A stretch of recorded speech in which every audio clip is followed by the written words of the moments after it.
Hey there Internet, welcome to the Hard On Gear channel where I discuss and review my used and abused knives and gear. So, as promised, I'm going to record a little bit more of my winter survival adventures as I try to learn how to get a little less dumb through trial and error and, well, throwing myself in the bush into some minus 20, minus 25. All the lakes and ponds and all that stuff are frozen completely over. I don't plan on sweating too much. I'm going to try to moderate my movement so I keep my energy expenditure low and so I don't overheat and start to sweat underneath my, 4 layers that I've got going on here. Last week, I just put a quick makeshift tarp up, just kind of a lean-to with the tarp going around the bottom and anchored it to the outside so I had just that typical V shape that I was sleeping under.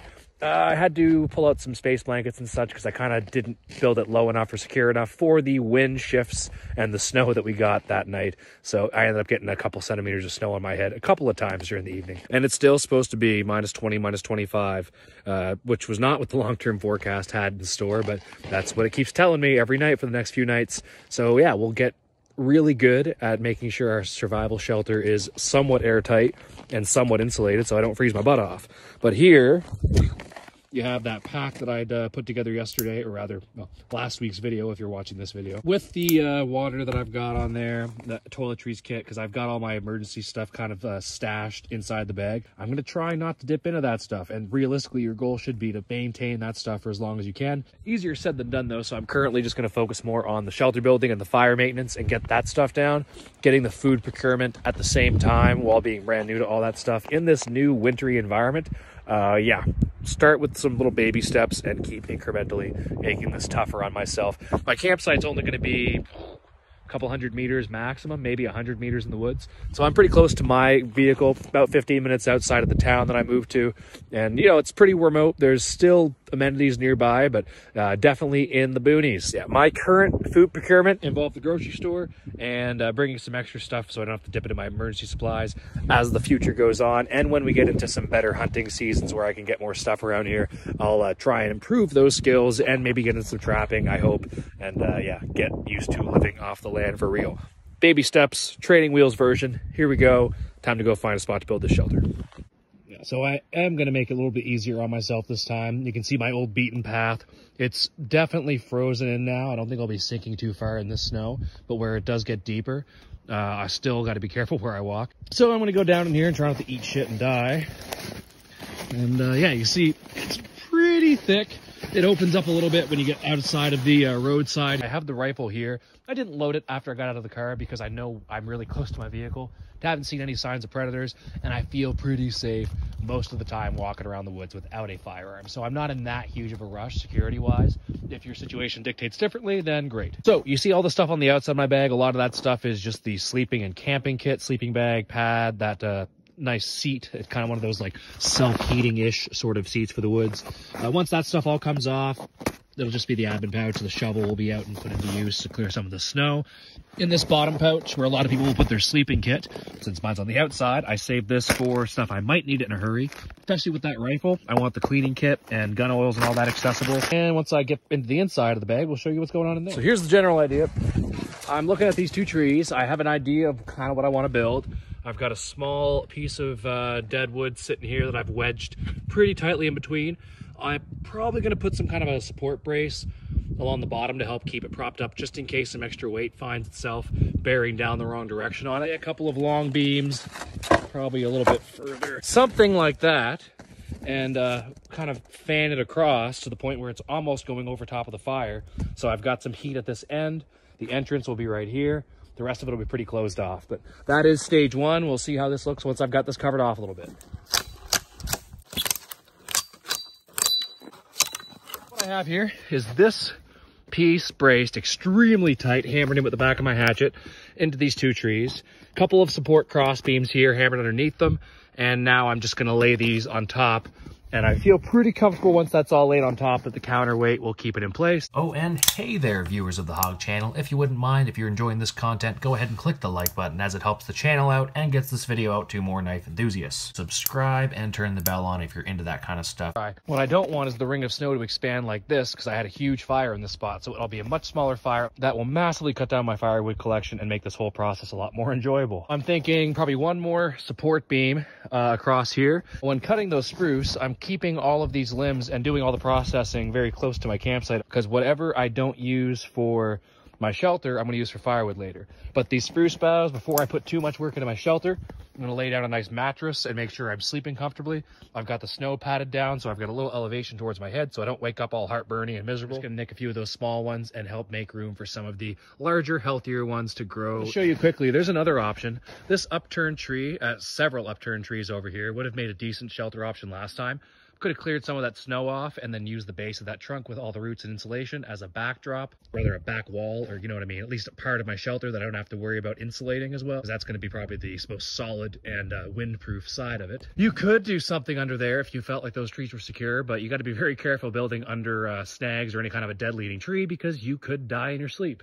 If there's one thing I learned from my trip there a year before last November, when I did my first little exposure to camping out, shelter building in the cold, the mattress was something I neglected. I spent too much time trying to make my shelter rainproof because it did rain that night. I still did get rained on, so that was not worth the effort, and I wish I had more separation from the ground. What you're looking at is a giant heap of spruce and fir boughs. There is probably about 6 to 8 inches once it's compressed, and I just laid down to test it, and it is still pretty damn cold, so I'm going to need to at least double this. But the idea, of course, is that you want to lay the boughs so that they're facing down, so that, you know, obviously the bow is facing upwards. This gives you a pretty springy mattress. And if I had all the time in the world and I want to make this better later, I'll end up cutting some logs to put underneath for a real good solid mattress, or I guess a box spring technically. I've got a lot of springy stuff, the smaller stuff kind of in a position where it's keeping my head propped up. But like I said, you definitely start feeling the cold pretty quickly. So just coming up on about 2.5 hours into the woods, into this little shelter project. Got the support all figured out, and now I'm laying on top of the main support beams all kinds of spruce and fir boughs, at least try to make it somewhat insulated. There's a lot of pros about camping in winter, and one of them is the rain is not going to be a factor, at least the temperatures I'm dealing with for sure. It's going to be fine snow if anything, although it's not giving much. And with that fine snow, it's more likely anyways to collect on the top and then maybe shed off once it gets a certain amount. I'm sure I'll get some leakage, but we're going to try to prevent that. Going to leave a little bit of a thinner opening here where I'm going to have my fire, so there's some room for the smoke to escape. And then I should have a nice little draft from my door down here underneath some of that brush where I'm going to crawl through. And we'll see how that goes. As far as having a small fire inside for heat, then I'll still have this big fire pit if I want to do like a, you know, an animal deterrence fire if I get some visitors at night. Getting a little bit of shade on my bed, but you can still see plenty of sunlight. Gonna keep cutting them boughs till it's dark. And once it comes time for fire, I've got a decent amount of firewood in there ready to start, and I'll get some of this process before I actually get that lit. Make sure I'm ahead of the firewood game this time so I can actually relax, eat, and maybe go to bed without getting up 14 times throughout the night. Lessons learned through stupid solo adventures in the bush. Okay, so probably about an hour, hour and a half since the last update. This is getting closer. It still needs, believe it or not, a lot more work before it's airtight-ish and weathertight-ish mostly. But because of the full surrounding cover that I'm getting from this, I believe I'll be quite a bit warmer, especially if I get that small fire that I'm looking to get built in there. So it's coming along. Let's look inside.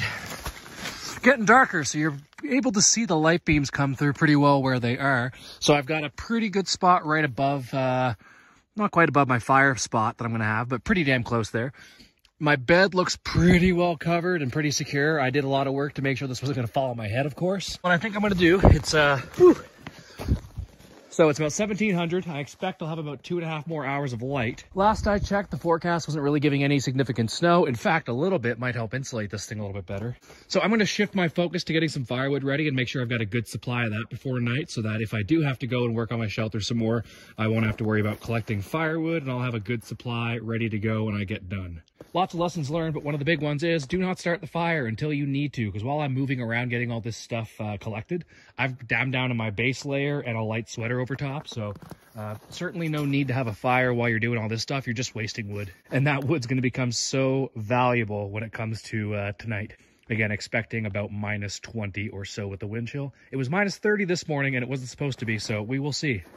Sun is getting closer to the western horizon. The temperature is definitely dropping. It was -8 Celsius when I got here. I bet you it's closer to like -12, 13, 15, or at least getting there. So I've got my fire started, at least the base of where I'm going to set my fire for the night. I've got a few split dead but still fairly structurally sound logs as kind of the bottom of it. I know last time as my firewood would start to run out and it got closer to the snowy bottom, the cold would kind of suck the heat out of the embers and it would be harder to keep the fire going. So the hope is that through the night, as my fire burns, it'll continue to soak into that kind of semi-punky, semi-green wood. Yeah, now I'm just stripping down some birch bark. I'm going to try and do the ferro rod fire start and get my first successful one in like inclement weather. But I have a feeling with the dry air that this is going to be way easier than on the East Coast in that November rainy moisture crap. Even in the summer on the East Coast, it's a nightmare sometimes. Just the wetness trying to get anything going. We don't get a lot of fire activity out in that area compared to what they do in central and western Canada because of the relative humidity. If there's moisture in the air, fire on the surface does not want to ignite or stay lit. But I'm going to continue to prep this. I've got my little stash of firewood, some small stuff and some bigger stuff on top of my bed.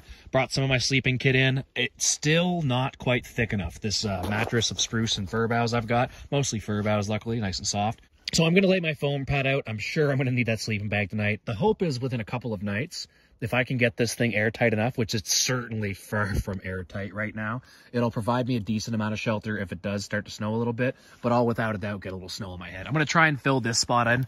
This is kind of right above my head, so I thought this was better, but this is the area that needs the most work. So once I get my fire situated, priority is going to be to finish making sure my head stays kind of dry. Other thing, I might try and get some kind of a door because my face is going to be right next to here and the wind blowing in there is going to be very unpleasant. So I'll try and get like a treetop and weave some stuff through it and get some kind of a door going.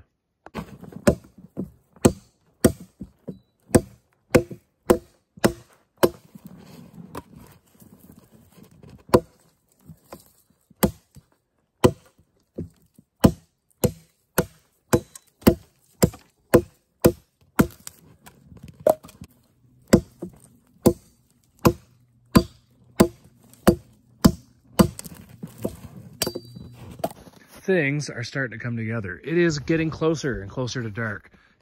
18:11 right now, probably about an hour and a half maximum left until dark. Between what I've got inside the shelter right now, this big pile of, I've got a lot of dead stuff in there, but there's also a lot of birch. A lot of that birch I split down into kindling with the cans bowl, doing a little bit of batoning, just making sure that thin little blade would hold up. No issues at all, glided right through that wood. So I'm going to continue to process this down a little bit. I'm going to continue to organize the inside and make sure my fire is ready to go. I'm going to try to start fairly shortly with the ferro rod, see if I can't get some sparks and get some action. And I'll mess around with that for a little bit, and if not, I'll just go to the lighter. For a door, I have my rucksack in there now. I'll put the thumbnail of the video up here. I can't remember what it was right now or who put it up, but I watched this guy do a winter survival in like scrubland with some grasses and stuff. It's a super popular video, check it out. But he used his backpack for a door and he went back and did his full like overnight and stayed there. Definitely didn't look comfortable, but it definitely looked like it would keep you alive if you needed to. But yeah, that made me think, hey, I've got a gigantic rucksack overflowing with kit dangling off the sides of it. Why don't I just put that in front of the door and then maybe a little bit of extra brush, or maybe I'll stack my firewood right there.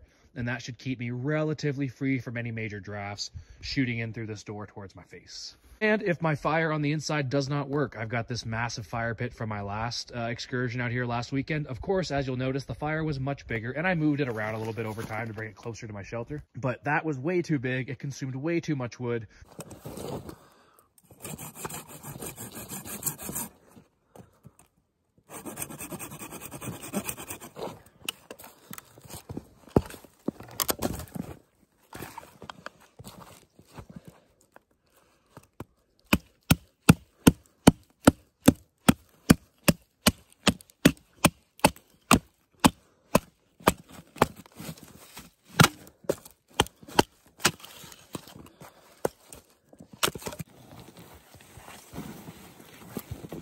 So there's probably more room in here. Well, I know there is well more room than I really want, or than what you would really need if you want to keep this thing super well insulated. Probably be using the shelter for a few weeks. Once the snow starts to melt and the temperatures go up, I've got to be cautious. I made sure to put my post under the surface of the snow down to the ground. As things melt, this might shift, and I sure as heck don't want it falling on my head. We're a long ways away from worrying about that, though, the next few nights. But yeah, as I insulate this more and get this way more weather tight, the whole inside of this still won't stay insulated like a smaller, lower shelter, but I've got room to put all my kit. I've got room to have a fire.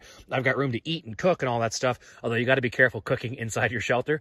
I'm going to be very cautious about leaving scraps, and I'll make sure my food's hung up in a tree tonight next to my camp, but like a little ways away. Between the cold and the elevation, when the food's hoisted up into a tree, it should be pretty good to go. Yeah, so I don't know if this looks like a lot of firewood to you guys.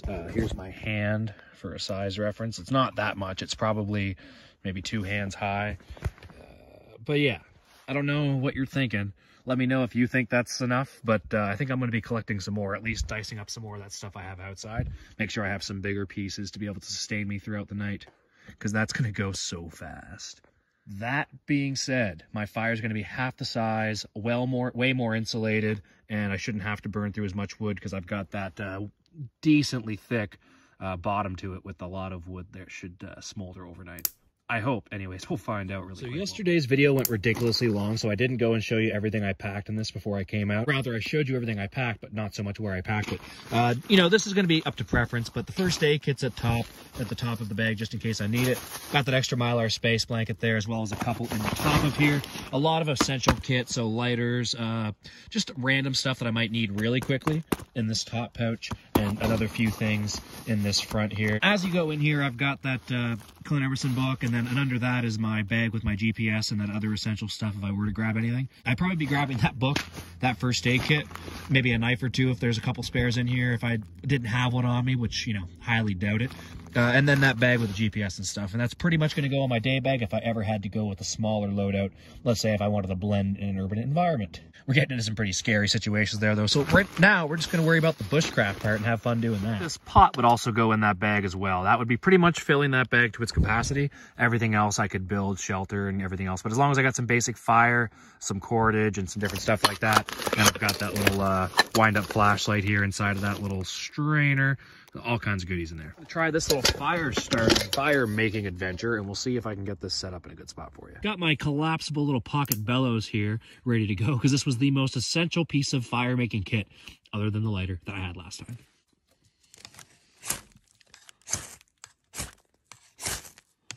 Pull away, obviously try and watch the blade, make sure you're not going to hurt yourself. Yeah.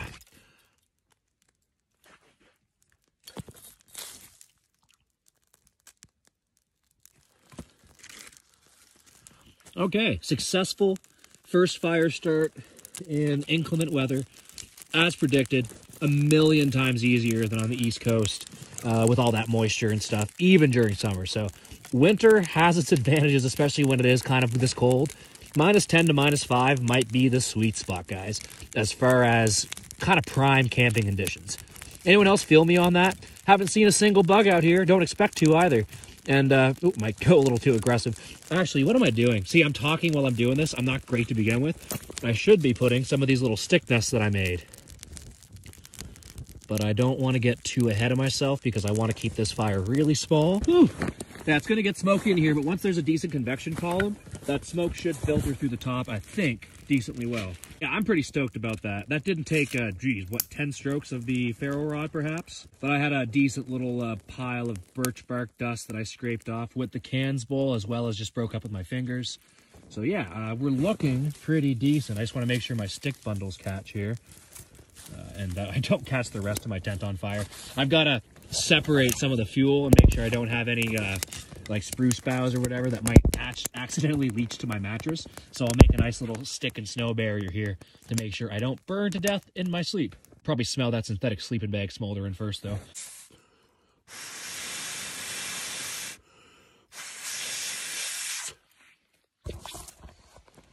All right, so I'm going to shut the hell up this time because I smothered my fire like an idiot because I was talking and excited about getting the start. Once you get the start, that's only half the battle. Got to get the thing started and really giving off a little bit of heat, burning into some of the smaller stuff before you go sticking big old kindling on as if I'd never built a fire in my freaking life. All right, try this ferro rod again, see if we still have enough dust and all that there to get a spark again.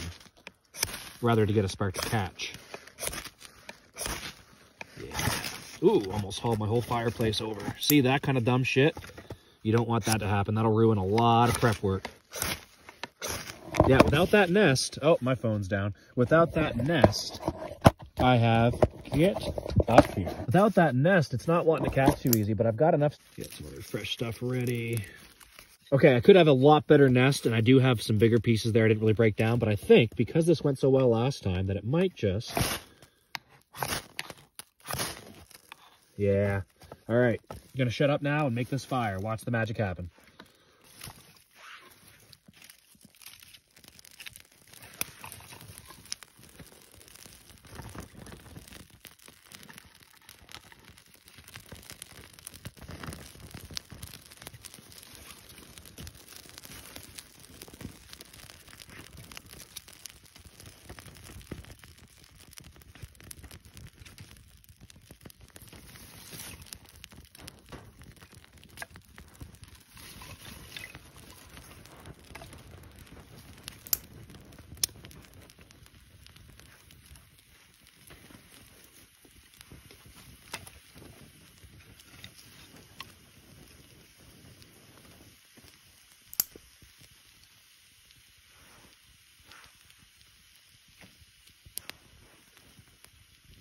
All right, looking promising now. Just that little bit of extra patience and going with those in-between layers. It's like sharpening. If you skip grits and you skip ahead to the fine stuff or don't do all the stuff in between, you're not going to get nearly as good of a product. You're probably going to waste your time and have to start all over again.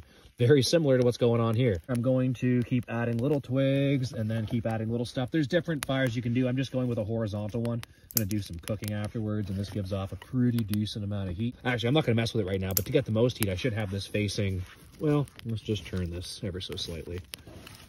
I'll adjust as I go here, but that's burning pretty good. Yeah, so horizontal fire. There's better ones, and I could do a log cabin, different things like that to cook on.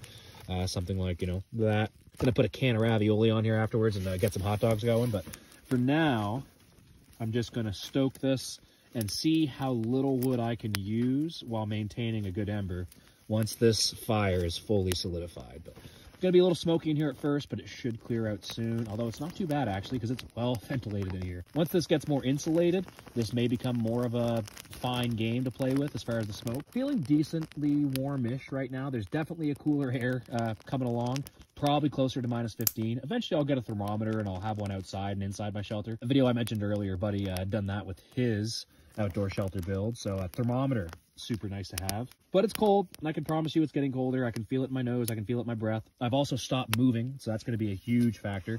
I've added some layers back on. I'll probably get my my big camo jacket on pretty soon here because it is going to get cold fast. So I want to maintain as much body heat as I can. First things first, going to finish making this fire do its thing and make sure I don't lose it. Yeah, but I'm pretty confident at this point as long as I pay attention and stop talking. So peace out. Final look at what I'll be sleeping in the night. Looks pretty well insulated. However, it is not. Going to need a lot more work tomorrow.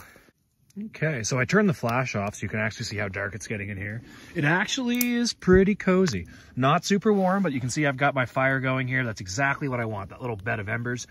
It's sitting on top of a few split green pieces of log. Fairly green anyways, so that should be able to hold throughout the night because that should be singeing a nice, I guess, ember spot into one of those logs it's sitting on.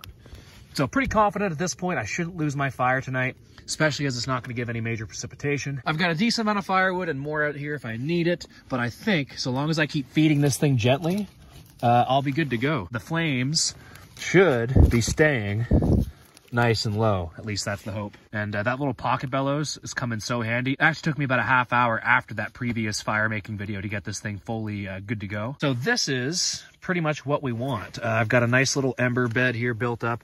I don't think I'll be losing my fire tonight. There's those logs underneath that should be taking some of that heat by now. And you can see that's just glowing red. So I think we're looking all right. And when I do need a little bit of extra kick, this pocket bellows is just sick. I'll just say, just make sure you don't inhale. I was thinking about this. If you blew on the fire and then inhaled right away with your mouth still on that and sucked up a bunch of fire and ash, you'd be warm for a minute, but man, that would screw your survival situation up quite a bit. So be careful, blow, pull your mouth away from the piece and away from the fire, inhale, exhale again. So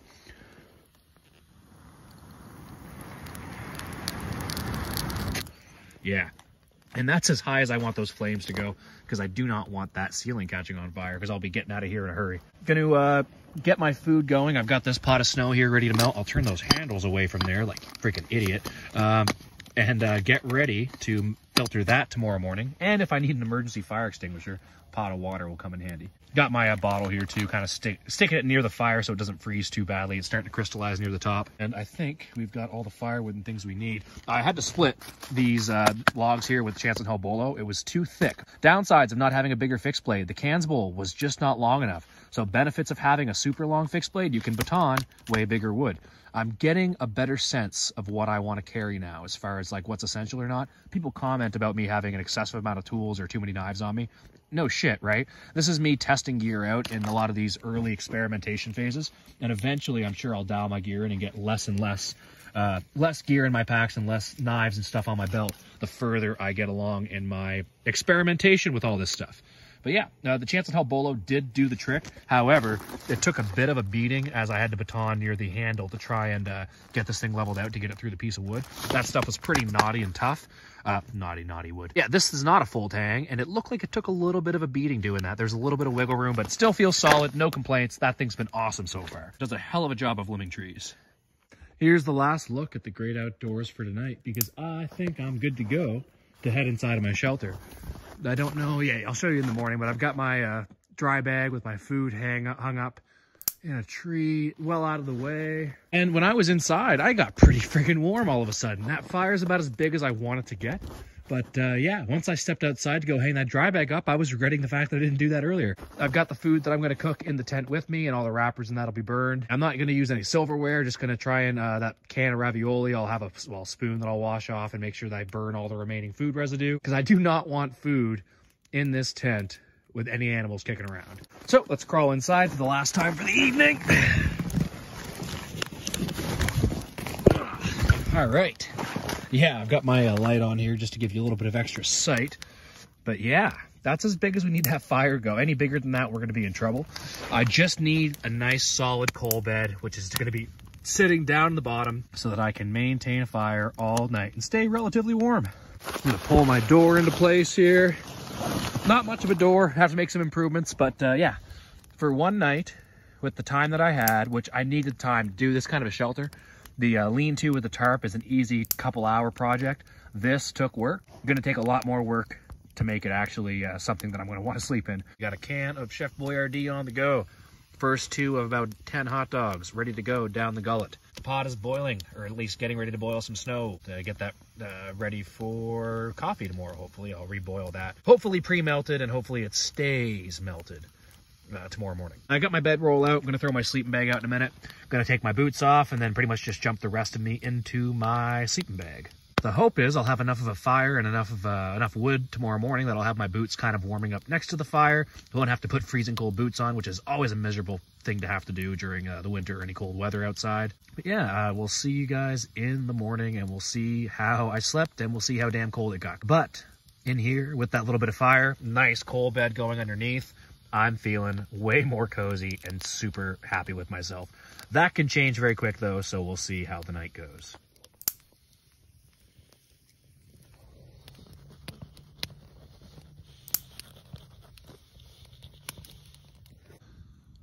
Okay, so it's technically morning, just about 20 after 2 in the morning. I am pretty content overall. My firewood supply is going to last me just until the morning. I'm glad I grabbed those few longer sticks. What I've done is I've drugged the edge of those over what a recently stoked fire that I just got going pretty good again, and I've got some good heat coming off that, warming my face up. But those logs I'll keep just dragging and feeding into the fire. They're pretty green and they'll burn a little bit slower because I am getting close to going through the bulk of my firewood here. Got a couple, or at least one of those large blocks left that I'd split. But yeah, once that initial giant pile of coals had burned down from about 10 or 11 last night, it was definitely starting to get a little bit colder. But now that I've got this thing going again, I can feel it in here already going up. It must have went up 5-10 degrees in here, at least in my little local area. It is cold enough right now that if your face is exposed too long, like mine is right now, your face gets freaking cold. So just with that minute of having my face exposed, making that fire, or at least I say 2 or 3 minutes, I had to huddle up while this thing was starting to get its magic going, because yeah, my face needed warmth. The felt sleeping bag liner is making a huge difference compared to the thinner one. I'm getting little pockets of like a half hour to an hour of sleep. So overall, for the conditions that I'm in right now, I couldn't really ask for much more. I don't know if I want to sleep much sounder than that either, because I want to be able to get up and check my fire and make sure nothing's messing with my food or anything like that. Yeah, we'll check up hopefully in the actual morning, and we'll see how my firewood lasted, see how my pot of water's doing, if it's still kind of semi-liquid. My water bottle, which I tried to take a sip of, is damn near frozen, which is not ideal for winter survival. It's just cooling my body down more on the inside, so I'm going to try and get a little bit closer to the fire without melting it. Oh, and a good battery preservation trick, I turned my phone off as it got closer to the end of life, and I threw it in between a couple of my shirt layers, tucked that shirt in, and it's staying pretty warm. Just got my a few things that were in my pocket that were bothering me while I was sleeping. Just that. Yeah, I go back to sleep. 05:30, and it is cold, probably as cold as it's going to get. I have got about 4 little sticks of firewood left. That has lasted me through the night, but I definitely don't have any to spare. I've been milking it and trying to ration my firewood out throughout the night. Earlier on, especially as it started to get cold, I wanted to build a good baseline of coal so I didn't end up having a hard time getting my fire back. That ate through a lot of fuel, and just the nature of the cold, even though it's burning slower in that smaller pit, it is just eating through it. Those couple of bigger logs I tried to feed into it, there's nowhere near as much heat in this fire as the one I had last weekend, so the logs that I'm feeding in there, it's starting to catch, and I think it's doing what I needed to do, but it's not consuming those green logs the way it was before. So just something to deal with the smaller fire. All this trial and error is very good lessons learned, but I am learning them through being cold. So today is going to be a huge firewood collection day, and I'm going to try and insulate this shelter so much better. I want to make it to daylight and see how that 30-30 rifle is holding up after being in the cold all night. I'm going to try and get some warm fluid into me here and just go through that process just for the, the whole ritual of it. But I am going to duck into my vehicle within probably like the first hour or two of daylight. Get my phone charged up, maybe take a scoot into town and just check on my living location and all that. Once I get in my vehicle, I'll see the temperature on the external thermometer and we'll see what we're dealing with, and I'll check the historical data and just see how cold it got last night. But I'm guessing between -18 and -20, 22, something like that. But yeah, we're gonna see if I can milk this last little bit of firewood until morning and use my last few sticks to give myself a little area to put my pot on to get that snow boiling, or I'm assuming the ice that is now formed in there melted and boiling into water and turned into some coffee. Few planes flying overhead, if you can hear that. We're pretty much up in float plane country up in northern Canada. There's the road that I'm actually camped next to is kind of the last road that goes north in this area. The phone trick of keeping my phone turned off and inside of my layers while I was sleeping, it's maintained this last 20% of battery like crazy. I never would have thought. So if you need to maintain your battery at night, keep it in your sleeping bag, in your layers, and it seems to do pretty well. We'll see you guys when it's a little bit light out in a couple hours. Whew. All right, so about 20 after 6. It's starting to get light out. It started around 6 o'clock, so it's getting to the point where I think I'm just going to say screw trying to sleep anymore. Although I did get probably, let's say between 4 and 6 hours of sleep. Obviously not consistent because it never really is out here. Fire's still smoldering. I cut a couple of logs off of that.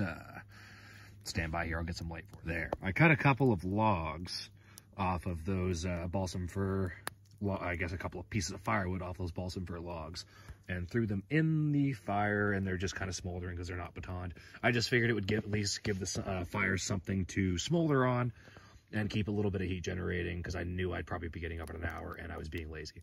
So the secret to not freezing at night is to get twice as much firewood as you think you need, because I had a pretty good pile sitting there and that was burned through.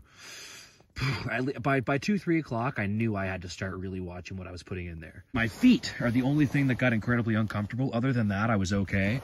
I believe I punched a hole through the felt liner on the inside of my sleeping bag. So that liner, I'm going to have to do a little repair job on. And I see I left quite a bit of an opening by my feet. I don't know if you can really make that out there or not. I'll turn the light off. There. Yeah, so if you can see, that's by my feet. I think with the draft that was coming through, plus there were some limbs falling down, touching my leg, between the heat from the fire, I'm not really getting a lot of the radiant heat because it's sunk into the ground. So I'm going to have to see, oh, actually, you know what? Once this is well insulated and there's less heat escaping, I don't think it's going to matter as much because the convection's going to kind of, most of it's going to go through the smoke hole, but I'm still going to get enough heat residual in here to keep me from getting quite as nipply as I did tonight. I'm gonna see about getting myself situated and go back to the vehicle and go back to my living quarters for the morning for a couple hours. Sew this sleeping bag liner, do a little bit of moving around with my kit and just reassess. Like I said, I'm new to this. This is like some pretty cold shit I'm dealing with here, and while I could run around the woods this morning and not have to worry about survival, I am going to ease myself into it and take the comfort of my warm vehicle in a few hours. Knowing, of course, if things were bad, that I would not have that option, so I'm taking that luxury now. I will take this moment to give a shout out to a deceased family friend of mine who ended up giving me this backpack and sleeping bag liner, actually. Yeah, half of this camping kit that I have was given to me as a Christmas gift about 10 years ago. Say from an old family friend who passed away recently, and just hard not to think about him a lot while I'm out here doing this stuff. he had an interesting life and kind of a hard go towards the end. I only get more spiritual and more open-minded to this kind of stuff the older I get. The more experiences I have personally, and the more I read and learn about other things going on and things that people have experienced. I guess what I'm saying is it's not as crazy for me to think. I wonder if he's looking down thinking, you stupid son of a bitch, that's not what I bought this camping gear for. Don't die. But I think he'd get a kick out of what I'm doing. I'm pretty sure he'd appreciate me putting this gear to use. Otherwise, I've only ever really had a work camping kit that I've used for a lot of my time. Although this sleeping bag has been with me for, 10 years of wildfire trips, as my home province before does not supply a lot of that stuff. My new employer does, so I'll be pretty stoked to not have to wear my personal kit down anymore. Yeah, I'm going to take a quick look at my pot of water and see how that's working, and check that, just at least try my filtration system out, and then see about maybe making a coffee and just chilling here for a little bit. I'll show you where I have my food hung up, and yeah, then we'll just bring my all my personal kit out. I'm going to leave the shelter up, obviously, and just make sure I have all my stuff. But yeah, we'll check that 30/30 as well soon. All right, so this should be the last in the shelter update from for this morning anyways. I'll get out and show you where I've kind of got my bag situated and do the last of our morning stuff. But I've got that pot of what was snow and then water, and then turned to ice overnight, of course.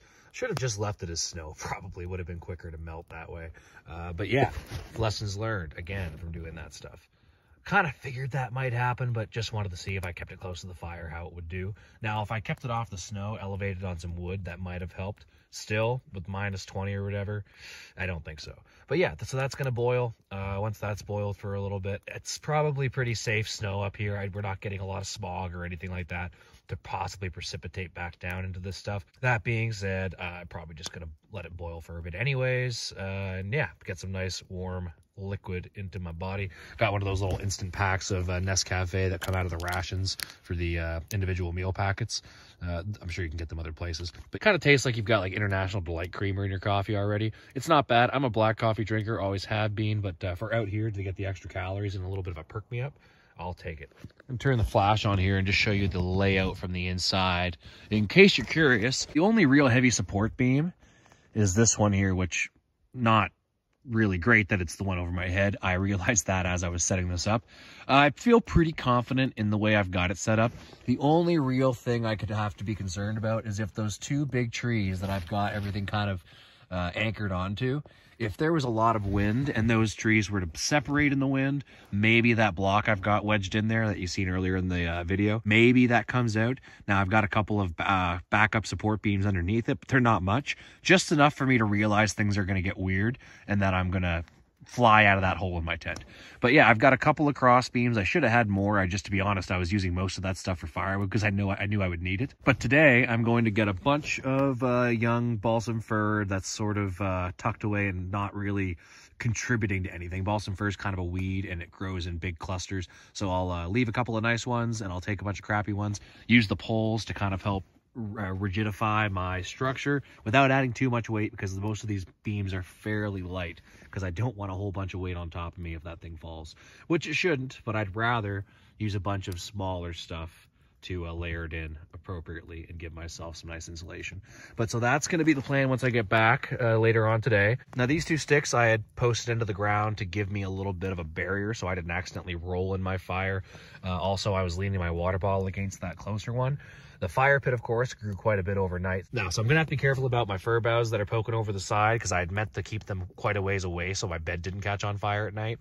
So I'll have to modify this a little bit and give myself a little more room for the fire. Now, with that being said, if I keep the fire over in that corner behind the pot, there should be enough radiant heat coming off the side of that fire now with this big hole that I should be able to feel some of that. I think part of my problem was I got lazy, like a lot of this stuff, right? It's just being lazy is going to make more work for you and make you suffer more. But I should have kept that fire a little further away. I was thinking bringing it closer would help, but in the end, the wall is keeping the radiant heat from hitting me. Considering this is the first one of these I've done, now I've watched a lot of different videos, especially after last week, of different shelters that people have done, but I've definitely seen this one before. I might have made one of these. I've done shelter building more than I've done actual sleeping in the shelters, and I don't know if I've ever been on the inside of one like this. Yeah, I'm pretty happy with what's going on here. I just got to make some improvements and make it, well, like I said, more airtight so I don't freeze my nuts off at night. And other than that, I think I like it. The door. I'm going to need to make some kind of a door that blocks the cold more than my backpack. That's nice, but I need more. As far as other stuff, like my handheld kind of like tools are over here to my left. The rifle's outside there behind the shelter.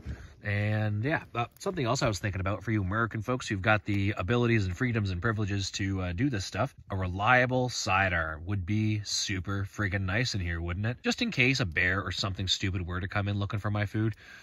Maybe you don't actually have to shoot the poor thing. It's just looking for some grub. But as a deterrent, whistles and all that are good. But if I blow a whistle at a bear and it doesn't back off, I'm kind of out of options. I can throw the whistle at it. That's not going to work too well. If I shoot a gun off and then it doesn't respond, well, lethal force is coming next. I've got a chem light that was kind of sitting there on my bag and sitting kind of so I could see my entrance if I ever needed to get to my stuff. But getting low on battery life. Gonna try and get one more video out after I finish off this little breakfast coffee, and yeah, we'll see you in a minute. Okay, I am on like 5% battery. It is cold and it's not gonna last long, but there is my food bag. Got it up leaning on that snag, which thought about turning into firewood, but I realized that was my best option for hanging my food. Spruce stands like this are not ideal for nice lateral branches. So yeah, that was my best option. It's probably about 15 feet off the ground, 12 feet, 15 feet. Plenty enough to keep it off the ground and out of the line of sight and out of the line of smell, hopefully, but definitely accessible if they want to get it. The big thing is it's away from me and away from my camp. Now I've got a couple of emergency granola bars in my pocket just because, you know, what if I lost all my food or ended up stranded somewheres? Definitely want some kind of high energy food somewheres. So I'm going to pack my couple of cans out and I'm going to start lugging my stuff over to my car and wow, look at that fur just above my smoke column. Because that's been keeping things damp, it's crystallized all the way up almost. That's pretty neat. I hope that comes through on camera. But yeah, that's my little smoke column. It's a little cinched in a couple spots where the flames took off once or twice. Flames can't get too big or else I will be in trouble. So the moisture and the overall dampness of the environment keeps it relatively safe. Same as I won't extinguish my fire all the way out today. Because I've got 10 years of wildfire experience and a lot of the courses explaining fire behavior and science and all that, I'm extremely confident in my ability not to burn the damn forest down. That's really not an issue today. Yeah, it is a frozen mustache kind of a morning, folks. Putting cold boots on in the morning is probably my least favorite thing about sleeping outside when it's less than warm out. Still haven't seen one damn mosquito or black fly or horsefly, so we're doing all right. Last thing we're going to check out this morning. All right, she's unloaded. She's safe. Works well. There's no issues with the action. Like I said, I made sure to oil it, but didn't put too much, as per those nice little basic military lessons. In the desert, you don't really want any lubrication or barely any, or a little bit of like, what do they call, like the graphite, powdered graphite type stuff. But if you put oil in the desert, it will eventually get cakey and silty. In tropical or moist environments, of course, you want extra oil because you're going to end up getting rust and then eventually maybe stoppages and different issues with that. And in extreme cold, you do not want to put too much oil, but definitely enough that you're not going to rust, but too much and it will freeze and you won't be able to action the rifle. So here we are, Marlin 3030, very old, 100 and some year old design, I do believe. And maybe not necessarily this Marlin model, but overall the construction of these little lever action rifles have been around. Well, it's the first really repeating rifle. So super awesome, tried and true. I know plenty of people in like northern climates have used these things. So yeah, super pumped. All right, gonna put this away and go back to the vehicle. Gonna head back to my living quarters about 20 minutes away, 15, 20 minutes, and we'll take some of this gear out and talk about some major lessons learned. Yeah, that is a frozen mustache and beard. Because I wasn't walking a lot and I was just kind of standing there packing, man, my first mission in the morning is going to have to be to get firewood if I'm in this situation, because my toes are not getting a lot of blood circulation at this current point in time. Because I'm doing this incrementally, I've got my car next to me here, so it's pretty convenient if I ever needed to jump in here. I've got plenty of gas and yeah, the brand new battery, although it did take a second to turn over this morning. With a more insulated shelter, with more firewood to be able to maintain some heat in there, I don't think we're gonna have the same issues because my boots will stay warmer. I had gloves that were frozen solid in there. I couldn't open my water bottle at first, had to be careful and heat up the threads and crack those open gently. And little history lesson for you, the winter in Korea of 1950 was something like -20, -30. There were plenty of Canadians and Americans and all sorts of folks without winter kit because they sent them there without any winter kit. in the summer, in the spring or whatever, expecting it to be over by winter. You had people getting toes snapped off by doctors in the field, snapped off because they were just black and frozen solid. Just a little something to think about right now. What I have for camping gear and the ability to make a shelter and to make fire, I could make noise. I could make all the noise and all the smoke I want. They couldn't make fires during the night because they'd get shot or artilleried or mortared or whatever. And in the daytime, as soon as the light broke, it was like, oh, thank God we can make a fire. The issue is, of course, then you're fighting and getting shot at and all this stuff. So nighttime was just trying to survive and not lose too many digits. And the daytime was trying not to get your head blown off or blown up by artillery. So this is pretty minor. And I kept telling myself that last night and this morning, like, God, what do people have to go through in different parts of the world and in different times in history? So yeah, I'm pretty comfortable, all things considered. I have the ability to warm my toes up and I'm getting feeling back in them. I got that nice stinging burn. I may not be the best at this winter survival stuff, but I do have about 10, 12 years of like forestry technician and wildlife and wildfire experience. So I'm learning the bush in a whole new way now, and it's rather exciting. But we'll get back to the pad and I'm gonna show you what I'm gonna adjust and bring and all that stuff for my next trip. Just gotta run back out and pack up my sleeping bag, which is still out there unless a bear is licking it. And yeah, see you in a minute. All right, so I'm back in the bunkhouse. I've actually been back for quite a while because I have spent, God, 6, 7, 8, 9, some crazy amount of the day editing, because apparently I took too much video, which is the opposite of what I did on my last expedition. So I am gonna have an hour-long video, as I'm sure you know by now, to show you all the crazy stuff that I did this really 24 hours, because I'm gonna be here for the night. So initially I came back just to charge my phone and maybe do a little bit of editing, and then I realized I had no space left on my phone to record anything else. Not even enough to export anything into iMovie to edit. So yeah, I figured I had to clear this off my phone if I was going to do any more recording, and it turns out that I have a ridiculous amount of footage. So hopefully it's worth it, because I did put a lot of work into this video, and well, I kind of used it as an excuse to lean into weakness. Realistically, I'm not gonna be able to get any additional work done to my shelter tonight before I get back in there to collect firewood. And as the morning went on, my back's a little tight, not bad, not tweaked, but a little tight, and my neck is actually pretty kinked up from sleeping the way I slept. So I'm going to play it a little bit safe and soft and old, realizing that I'm starting my new job back in the wildfire gig, doing type 1 stuff for hopefully a few more years. So I want to make sure I'm not crippled when I go into my first few weeks. So yeah, we're going to be here for another night or two. I do have full intentions of getting back out to that shelter multiple times before the fire season starts, but it looks like I might work in a little bit slower than initially anticipated. Without the sleeping pad and the pillows and all that stuff, yeah, my body is feeling it right now. I've been stretching and hitting the foam roller and doing some yoga most of the time while I've been editing. But this is just going to be the final review of all the gear, and I do apologize for not being able to live up to the expectation of what I said I was going to do. Turns out it really does suck ass, and it's actually quite hard on the body, and I'm not 18 or 20 anymore, and sleeping on the ground hurts me. So I could have brought the air mattress, and we'll talk about that. I'll go through each of these items that I have on the table one at a time. So first, the boots. Those Gore-Tex non-steel toes were actually really nice.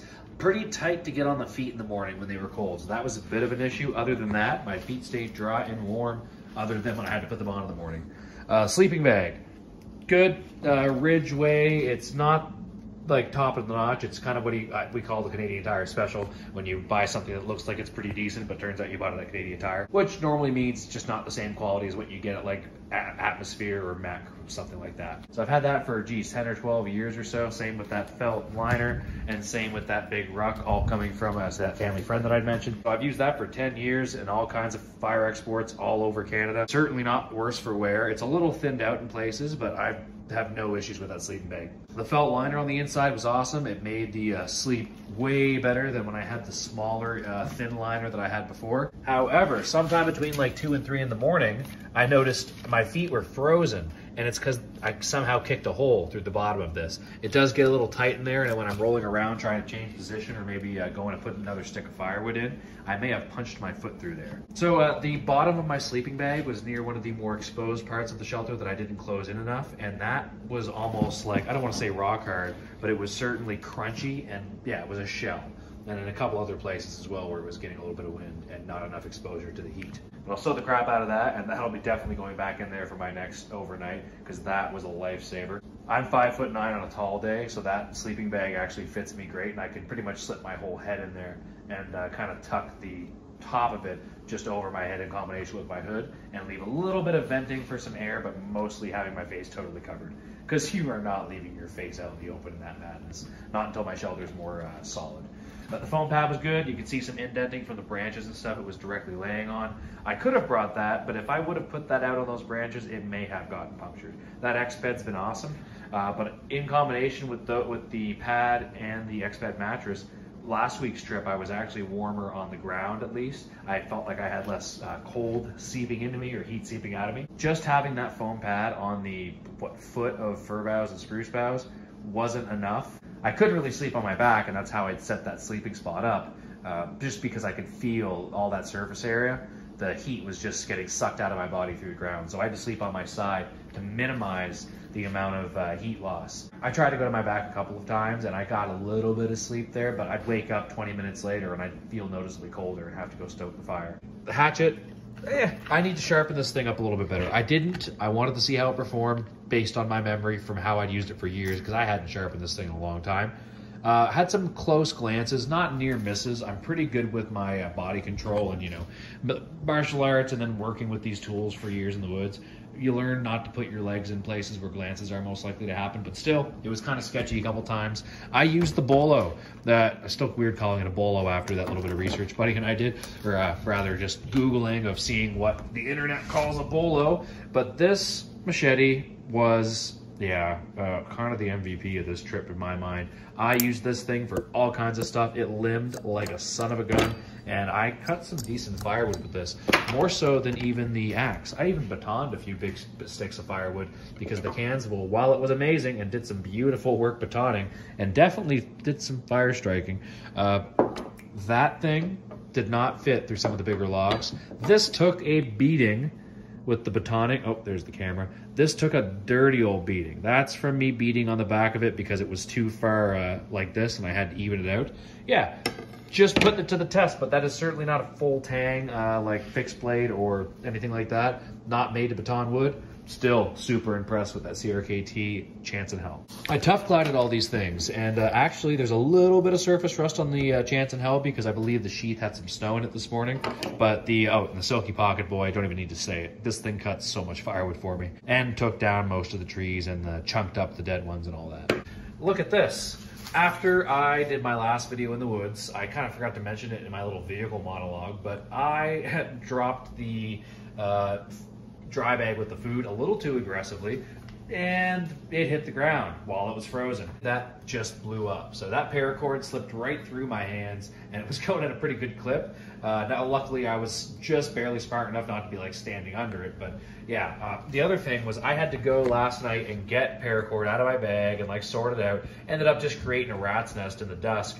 I should have had a pre-designated length of paracord already hooked to that dry bag. I'll do that when I buy my next dry bag, because that one's, less than optimal. When I went to pick it up off the ground and I seen all my food was on the ground, I kind of realized it was done for. But it was good for everything I needed to do last night. No issues with any animals or anything like that. I keep forgetting to mention the Tor Anaconda has been with me this whole time. It wasn't in that bug out video, but it's certainly been on my hip. Left side, 9 o'clock position, handle up, reverse grip, ready to go. Fire, successful fire making. The pocket bellows is awesome. I'm gonna use that for the rest of my freaking life, and I'm gonna buy like 5 more of them and stash them everywhere. Just until I'm better at making fire, because that's bridging the gap a lot for me right now. Firearms. So this, in the minus 23 or whatever it was this morning, the case got quite cracked pretty bad in a few places, just because it was so rigid when I went to move it. I could feel it was almost crispy. So and realistically, for what I'm doing out there, it's almost just an extra liability, especially in the semi-socialist world that I currently live in this country. We have a bit of a weird thing going on with firearms and the law, and it's all legal, and I'm making sure I'm staying within those laws because I just don't dare mess with it. Safe firearm laws are good, and they should always be kept in a way where people aren't going to accidentally or intentionally hurt themselves or others. But when you're in the woods and you think you should be able to have a loaded rifle, it's like, man, I really need to unload this thing tonight. So I kept the rounds with it, and I don't think it needs to be locked up if I'm in the woods. It just can't be loaded when I'm not able to hunt things, which at night, you're not allowed to hunt rabbits at night. So anyways, that's the weird little deal with that. I don't know if I'll bring it next time. I might just leave it locked up maybe in my vehicle. And the bow, same thing. In minus 20 some, that aluminum riser is just too damn cold, and to wear a thick enough glove to make it not like eat through my hands. Well, it's getting to the point where I can't really function properly with the weapon. It just feels weird compared to how I normally shoot it. Precision is everything, and I'm not that good yet where I can really just pick it up and nail things without having things kind of exactly the way I've shot in practice. So I'll be going back to my caveman ways and bringing that Joe staff with me. I train with those sticks so much, and realistically, it's the safest, most low profile, and even close quarters capable compared to those two, because I can't really get a shot off with either of those in really tight confines. That, at least I can get it in front of me, create some space. The bear will lick it and it will split in half because bears are a little bit stronger than me. But that is still better than having a smaller handheld weapon because I can keep a little bit of range and make myself look bigger. Okay, since I used very little out of the big ruck, I think it's great to have all that stuff there because it gives me a lot of comfort knowing I can survive with minimal, but I would be able to thrive, let's say, at least be extremely warm if I had layered some Mylar space blankets and stuff inside of that shelter. Things would have been totally different. And maybe I'll play around with that, throw one or two on one night, just to see what happens and really give myself an idea of how much it's worth it. Maybe if it really is that big of a game changer, maybe I invest in a couple more dozen Mylar space blankets and just throw them around different places in my vehicle and in my kit. But I'm gonna get to the point where I get less like nerdy tactical looking prepper living in his mom's basement with all this stuff and get down to something more practical and more streamlined so I don't look like a giant tool walking around. Because I do feel silly, but the thing is, I just don't know from my own experiences yet what I can get away with having and not having. So until I figure it out for myself, which is kind of the way I like to do a lot of this stuff, don't get me wrong, all YouTube and Google reference points and go with people I trust who've got good experience, but I need to figure some stuff out my own dumb way, and that's the kind of the hard on gear nature, is I break a lot of stuff and I'm kind of hard on myself just because I have to caveman kind of headbutt my way through some stuff. So yeah, this will get smaller, it'll get condensed into that. Oh, and ammo weighs a lot, by the way. Firearms really are kind of the number one thing that change everything if you can carry them and have them. So that is a priority and worth the weight, where it is such a liability for me in many ways and an extra pain in the butt. Not having to carry the extra weight of the ammo and the rifle, I can just throw that stick in the back of my backpack, kind of weave it through a strap. It's pretty convenient. Feel free to comment below on how stupid I am for liking a stick more than a firearm. I don't think it's a better weapon. I'm not trying to say that. You guys hear me. I'm just saying, like, for what I'm doing right now, the chances of me needing a weapon and what little bit of hunting opportunity I have, the snow's 2 feet deep everywhere. I'm not wading through that with no snowshoes. The water bottle. I'm going to go with Kevin Estella's frequently mentioned advice about always having a stainless steel water bottle. I was so nervous about melting this because the water was freezing and I couldn't unfreeze it. And you know what? When I drank the water later after it melted, it kind of tasted plasticky. So it's BPA-free Nalgene and all that, but still. Suspenders. I threw suspenders on these pants and it definitely made it way better. So these are going to get pushed off to the side because here's the deal. I've been wearing these Origin Delta 68s for about 2 years now.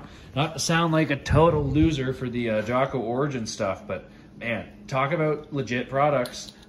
These are the only jeans I'll put on my body until you can find me something better. I won't wear anything else that I have. I kind of threw those all out or gave them the Goodwill type stuff. Realistically, I won't be wearing those things. I'll be wearing these. So I just don't want to ruin them, obviously, and like wear them down, but I have done a lot of stuff with these. I've trained martial arts stuff with these. I've rolled with them because I can head kick. I could do a go-go plata. Like, they're super flexible, super tough. The Delta 68s are the cheap ones too, but yeah, at the time when I ordered them, I think it was like 110 each if you buy 2 pairs. So it's by far the most I've ever paid for, like, probably a piece of clothing. I don't even think I paid that much for a coat. Like, I'm super cheap with that stuff, you guys can see, right? But those are worth it, and I am going to probably give those a go on my next little camp, and I'll just try not to get them too messed up. That's going to put them to the hard on gear test, and we'll be able to give a real good legit review for the Origin jeans. All right.